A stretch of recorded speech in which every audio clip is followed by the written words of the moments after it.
Hello everyone, Ankit here and you're watching StudyIQ IAS English channel. Now you understand the tribal people in our country are one of the marginalized communities. So it's to improve their quality of life, government has come up with many schemes.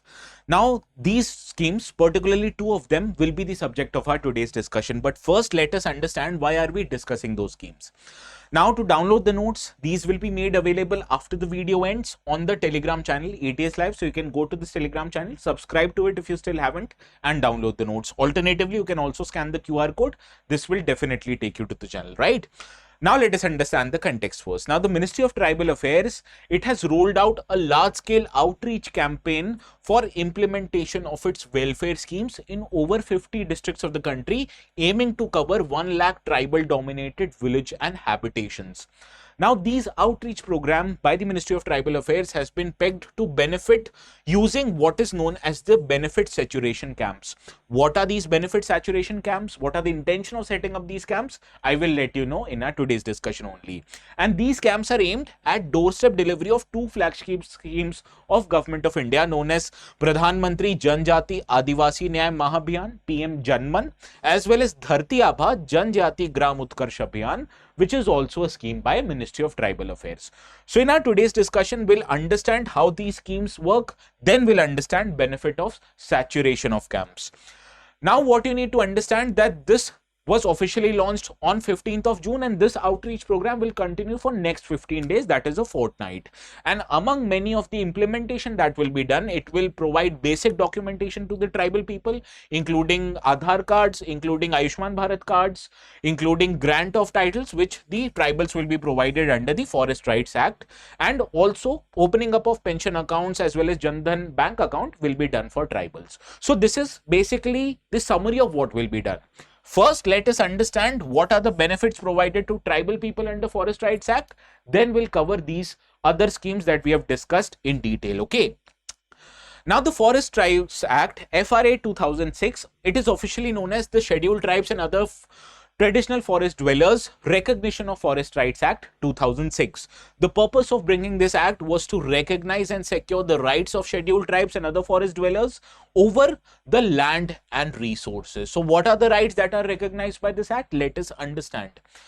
Now, the objectives of bringing this act, first of all, was to recognize historical rights that the tribals have over the forest land and the resources that are generated in the forest. Similarly, it wants to protect livelihood of the tribals who are dependent on forest produce to support their livelihood, and also empower these tribal communities through legal ownership and management rights over the forest land as well as the minor forest produce, right? So this is the objective of the act. Now, this act provides two types of rights to tribal people. First is individual right. Here, ownership and access to forest land for cultivation and habitation purposes are provided to individuals up to 4 hectares per family. So this is the individual rights. Similarly, tribals are also provided community rights. These include use of minor forest produce like bamboo, like honey, like lace, whichever is generated in the forest lands. The tribals can actually sell them in the market, and the proceeds that they get out of it can be used for a community benefit. Similarly, tribals, if they have certain kind of hot animals, they can use the forest land to provide these animals the food using grazing as well as access to water bodies. In addition to that, tribals also have a right to conserve and manage the forest resources or forest areas collectively. So in total, these two kind of rights are provided, both individual and community rights, and the recognition of these rights are done by the Gram Sabha of that area. Understood? So this is what basically the Forest Right Act is. Understood? It provides individual and community based rights. Individual rights like ownership and access to forest resources, ownership of land, and community based rights like use of minor forest produce, grazing rights, access to water bodies, and right to conserve and manage the forest resources. Now, before moving forward, I'd like you all to solve this question. This question appeared in 2021 at the national level. Which ministry is the nodal agency to ensure effective implementation of the Forest Rights Act 2006? The another question, also a PYQ, which appeared in 2013 under the Scheduled Tribe and Other Forest Dwellers Forest Rights Act 2006 basically, who shall be the authority to initiate the process for determining the nature and extent of individual or community forest rights or both. So please answer the correct answers in the comment section and we'll move to the next phase of our today's discussion. Now first, we'll discuss the Dharti Aba Janjati Gram Utkarsh Abhiyan. This scheme has been named after Dharti Aba. Dharti Aba was name of which tribal leader? Yes, it was the name of Birsa Munda, which we have covered recently in our today's video only. Now, this is a massive government scheme and it was launched in India to improve the quality of life in tribal villages, and it was launched last year in October. Now, what this scheme does? This scheme wants to identify and fill gaps in the development of the tribal majority villages. Similarly, it wants to provide basic services like electricity, like clean water, like healthcare, like roads, like education. Similarly, it also wants to ensure last mile delivery of government welfare schemes to every tribal household. So this Dharti Aba Janjati Gram Utkarsh Yojana is for every tribal household. They will be provided basic services like electricity under Deen Dayal Gram Jyoti Yojana, clean water through Jal Jyoti Mission, healthcare through Pradhan Mantri Ayushman Bharat Yojana, roads through Pradhan Mantri Gram Sadak Yojana, education through various schemes of the Ministry of Education, right? Now, the approach of this scheme is very similar to a previous scheme brought by Government of India known as Aspirational Districts Program. Now, in Aspirational District Program, government first of all identified 115 most backward districts in India, and in these districts of India, government provided convergence of its existing scheme. What do you mean by convergence of existing schemes? Various schemes are there for Government of India, as I've told you. For health, there is Ayushman Bharat. For water, there is Jan Jeevan Mission. For roads, there is Gram Sadak Yojana. For providing electricity, there is Deen Dayal Gram Jyoti Yojana. All of those benefits were provided quite actively to these 115 of the backward districts in Aspirational Districts Program. And the best part about this program by Government of India, that it alleviated the basic standard of living in these most backward districts of India. So government is following the same approach even for this particular scheme, that is Dharti Aba Janjati Gram Yojana. Here, government plans to implement 25 different interventions through various ministries who are responsible for those very interventions, and it focuses on conversion, in improving the outreach of government programs, and ensuring saturation of welfare schemes. What is saturation of welfare schemes? Government wants to provide these welfare schemes to every people living in tribal household, and by ensuring saturation, government will ensure that no one will be left behind. So this is what saturation is. So what kind of interventions are planned by government? They will construct hostels for bachelors to live in. They will provide rural electrification under Deen Dayal Gram Jyoti Yojana. They will provide building of homes under which scheme? Under Pradhan Mantri Awas Yojana. They will provide livestock support and fisheries through various agricultural schemes like Kisan Credit Card. Similarly, they will also be provided with food, etc. And this will be under Dharti Aba umbrella scheme. So this is basically an umbrella scheme which will provide every benefit from 17 different ministries through their respective scheme, and 25 different interventions are planned here. Understood? Now let us move to another scheme that I've told you, PM Jan Man scheme. This was launched on 15th November 2023. What is the significance of 15th November for tribals? Because it is celebrated as Janjatiya Gaurav Divas. And why was 15th November chosen for Janjati Gaurav Divas? Can anyone let me know in the comments? I mostly do not quite essentially emphasize on dates, but when I emphasize on dates, there is a very good reason. Why? Because 15th November is also the birth date of the Bhagwan Birsa Munda, right? So this date only is used to celebrate the Janjatiya Gaurav Yojana, and this is the date in 2023 when government launched this scheme. Now this scheme provides enhance socio-economic conditions to which categories of tribal? To particularly vulnerable tribal groups, and these will be provided comprehensively developed interventions. The earlier scheme, Dharti Aba Yojana, was for all tribals. PM Jan Man scheme is only for particularly vulnerable tribal groups. Now the beneficiaries of this scheme automatically are 75 communities who have been called as PvtGs, and they are spread across 18 states and 1 union territory. That is Union Territory of Andaman and Nicobar Islands. Understood?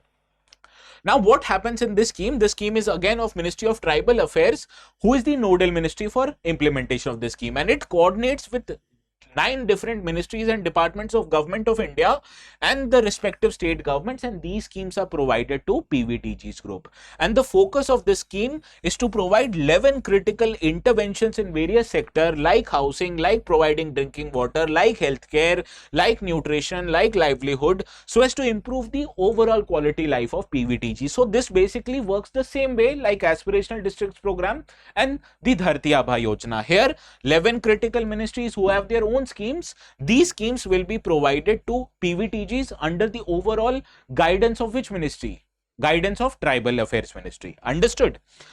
Now the next question might be, who all are the PvtGs? How do you identify PvtGs? Now earlier, few years after India got independent, the government of India set up a commission under the Debar Commission. Now this Debar Commission, the responsibility of this commission was to identify disparities that exist even among the scheduled tribes, and it identifies some sections of scheduled tribes, those are more backward as against the other scheduled tribes category, and the more backward ones, they were called the primitive tribal groups category. Now in 2006 they were renamed, the PTGs, the primitive tribal categories were now renamed as particularly vulnerable tribal groups. Now how you identify these groups? They can be identified by certain conditions, that if they have a pre-agricultural lifestyle, if they have a lower literacy rate as compared to other tribal groups, they have a small or stagnant population, or if they have subsistence economies. These are the 4 conditions that you use to identify the particularly vulnerable tribal groups. And government has nominated 75 different groups or communities among scheduled tribes and have given them the tag of PvtGs.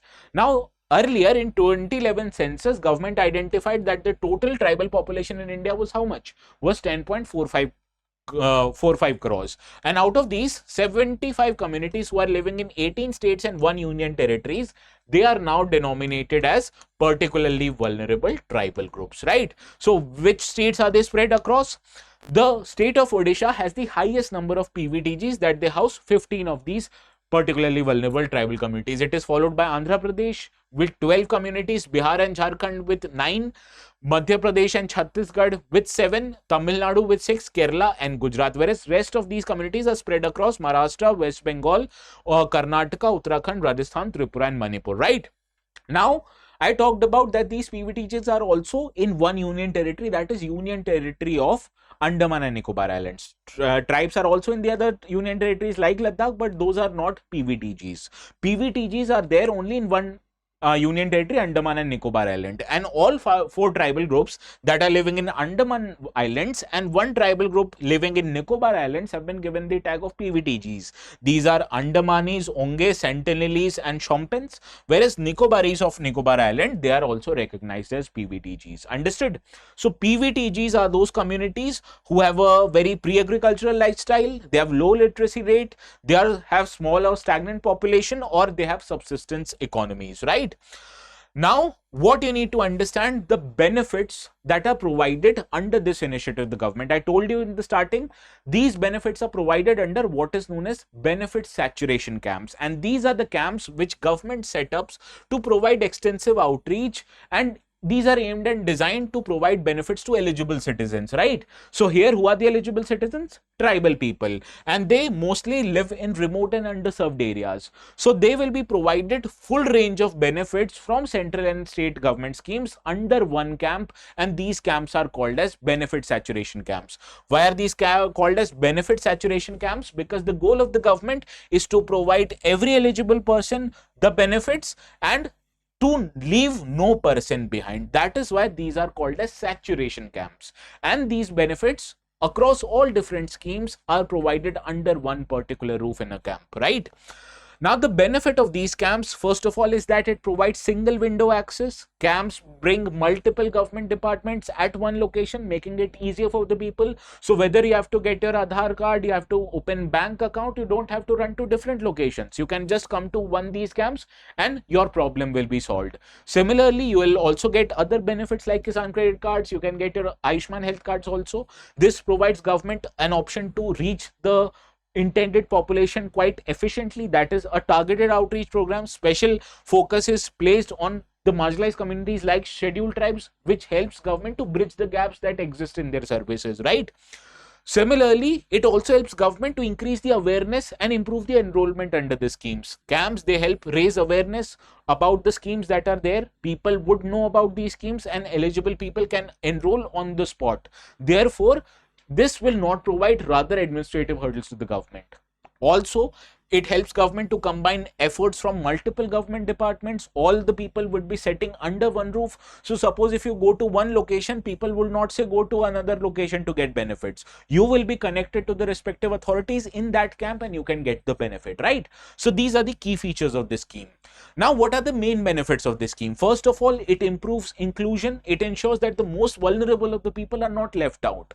Similarly, it ensures efficient delivery. It saves times not just of the beneficiaries, that they don't have to run pillar to post to get benefits. It also is beneficial for the government also, because government would not have to go to each and every doorstep. Rather, they can call people to these camps, right?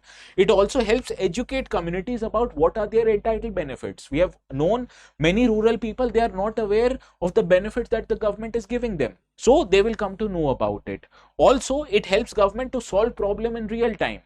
The grievance that people may have, they can go to these camps and highlight the grievances and get it readdressed. And it also improves the uptake and enrollment of the scheme. Higher enrollment rates, it will lead to better utilization of government resources, and it will also improve the overall levels of social protection that is very much essential, particularly for the tribal section of population, right? So this is how the benefit saturation camp work. Basically, this is a camp which houses officials from various ministries. You can just go to these camps and whatever may be your problem, you want ration card, you want Aadhaar card, you want to open your bank account, you don't have to run to different spots. You can come to these camps and every of your problem will be addressed. Right? Now, before the practice question, I have something I wanted to let you know. Now, marginalized sections, including tribals, including minorities, including women and children, all of this are dealt in great detail in our foundation batches under the social justice subject. To take admissions on one of these batches, what you need to do, go to our website, get morning batch of 2026 and get it at a rate which is available only till 23rd of June, and you'll get this rate only after you apply the code ATS Live. How to apply the code? What are the benefits? Let me tell you. Now, first go to our website. You'll be needing to log in. You can do so simply by entering your mobile number. After you're done through the logging process, select all languages and select English option. Why am I saying select English option? Because I understand many of you who might be watching this video will not be very comfortable with Hindi or with a bilingual batch. So for you, we are providing exclusively in English batches. Now you have two options to take admissions, either for morning batch 2026 or for a long-term evening batch, and it essentially depends on when you want to appear for the exam. If you want to appear for the exam next year, this is the batch for you, and if you want to appear later on in 27 or 28, the long-term option is for you. This is available at 25,000, this is available at 30,000. Features of both of these schemes are same. The only difference is the tenure of this courses, right? Suppose if you want to give exams next year, so you have to click this morning batch 2026.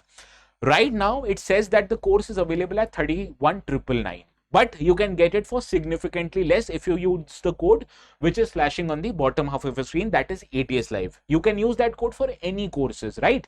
How to apply the code? Let me tell you. Click on buy now. Once you click on buy now, on the right there's an option to add promo code. Click on this, and on the left you will be entering a coupon code called as ATS Live. Write ATS Live, click apply. As soon as you click apply, see the discount code of rupees 7,000 is now applied, and the course of 2026 batch is 24,999, right? Now the benefits of this course is that you get obviously the live classes and lectures notes, one-to-one mentorship, but in addition to that you get industry first prelims residential program. That is, if you're in the top 10% of your batches, few months before prelims, you will be brought to Delhi. Your expenses, be it food, lodging, studies related, will be taken care of by StudyIQ, and it will help you clear prelims in a competitive and an excellent manner. Similarly, even if you clear prelims, you'll be eligible for mains residential program. You'll be kept in Delhi just like prelims residential program. Also, you'll be getting 20 books important from your preparation under selection box. Teachers will help you guide in your preparation under Margdarshan and scholarship. That is, if you're paying 25,000 for this fee course and if you clear prelims, your entire course fees will be refunded. Yes, your entire 25,000 will be refunded if you clear prelims. And if you top your monthly test, you'll be eligible for 11,000 rupees financial reward. All of these benefits are available under resolution batches. If you still have any doubt, please feel free to connect with us on 9240231070, and do not forget to tell them to apply the code ATS Live, because it will help you save 7,000 of your or your parents' hard-earned money. I understand it is a very important for you to save every money that you can, and you can use the code ATS Live for it. Okay. Now coming back to our discussion, this is the PYQ that appeared in 2019 of PvtGs. Please let me know the correct answer of this question in the comments. And there is also a practice question that I've curated on PM Janman scheme. You can also answer this question in the practice question. So all in all, I'm expecting you to answer 4 questions that I've given in the course of our today's discussion. You can submit it in the comment section, and if you answer it correctly, I will give your comments a thumbs up. Okay. Now, the notes, these will be available after this video ends on the Telegram channel ATS Live. So you can go subscribe to the channel and download the notes. So this is all from my side. We'll see each other again. Please have a very good day.